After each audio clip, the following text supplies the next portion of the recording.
Alright, so I'm back again with another Ocean Solution Master Blend test. Last time I had a different test. You can see that one by clicking on the link here. This time I'm going to do a bit different one. I'm going to do foliar feed. So I'm going to spray one of the boxes, which is going to be the right one with the Master Blend in it. I'm going to spray that one with a 1 to 100 parts solution of the Ocean Solution 203. So I'm going to dilute 1 part of Ocean Solution to 100 parts of water and spray them once a day in the morning or in the afternoon. Either is good when there's not a lot of sun. So these boxes at this moment are equal. I filled them up with rainwater. The rainwater here has gone up a bit. Last time it was about 60 parts per million, now it's 120 parts per million. And that's because the rain, there's been so little rain. Whenever there is a little bit of rain, it takes dust off the roof into the rainwater tank. So we're now at 120 parts per million of total dissolved solids, which is whatever is in there, all kinds of minerals and salt and whatever was in the air. So that basically starts it off at the same water again, same location again, and the pH is actually pretty stable.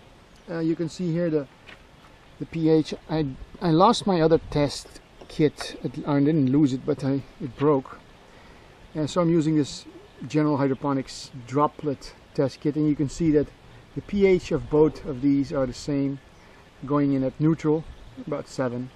So let's get this nutrients in here. I'm going to get the Master Blend nutrients here. They're going to be equal, and then after that I'm going to start doing foliar spraying each day for the whole duration. Okay, so I have the nutrients mixed. I mix mine in these little canisters that I recycle.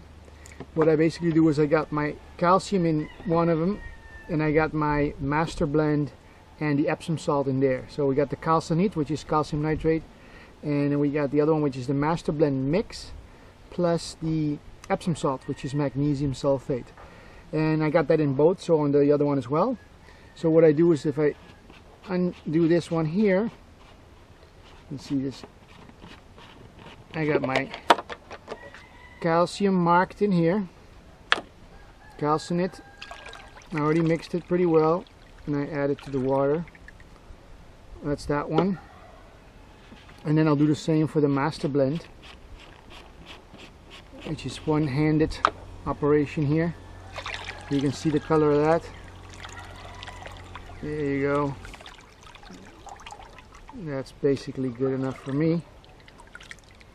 And I'll do the same thing, if I can keep the camera a bit still here, for these guys here. I add this to the water. Here's my calcium, calcinate. Exact same amount of grams. I have a little digital scale to measure that out. And those, so that adds them to the water. Now I'm going to have it mixed, and I'm going to have a little test for the total dissolved solids to see how that goes, and the pH if I need to bring that down any. Usually I have to bring it down a little bit, but not much, if at all. So let's check that out. Okay, so the nutrients are mixed in here now, and they're about equal. Let me check it out. It's accurate enough for me. I brought it up to 1400. Here it's a little bit higher. Here it says, let me see here, 1430 is what it says in this one, and 1440 in this one. Accurate enough. 10 parts per million is not gonna make a difference.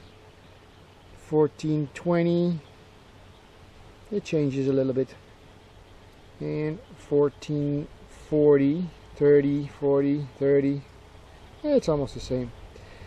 That's pretty accurate enough for me. So the pH I tested as well, comes out to be just above 5.5, about 5.8 in both of these. Of course, these circumstances are exactly the same. I'm filling them. So now it's time to fill them up. Close these things up with, fill them up with babies, fill them up with plants. So I'm going to close them off and put the babies in, and then I'll come back again. So here's where I start my little babies.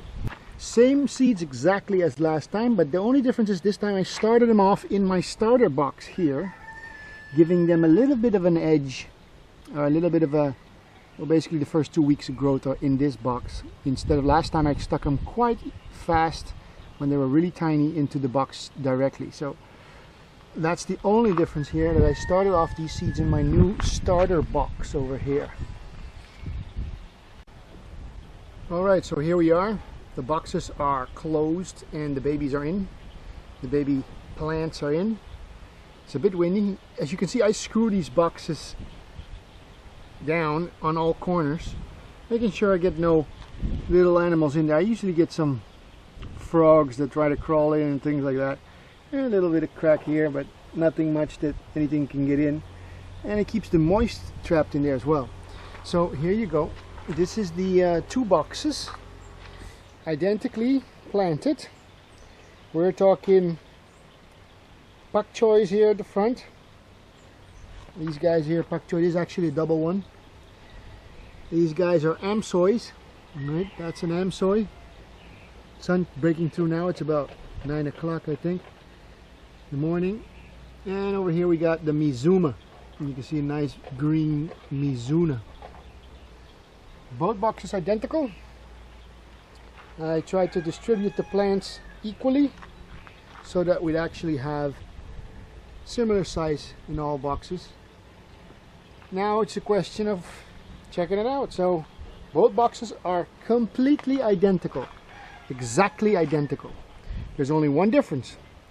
I'm going to be spraying this box, the right box, once a day with a solution that is 1 part Ocean Solution 203 and 100 parts water, which is again the same rainwater I used before at 120 parts per million.